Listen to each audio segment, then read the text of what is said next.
والله يا الأخ الكبير ما تلقى عينته لو تدور بالسراج. كل أصلحة الضرب تتجرب فيه، كل الأهانة تقع فيه، كل الجعجعة تقع فيه.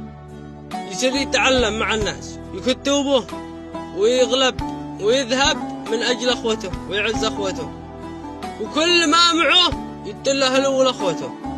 لو ما وجدوا في عمر 30-40 سنة وهو جالس ويكتل من أجلهم ما يقعبهم زي ما وقعبوا عند الناس.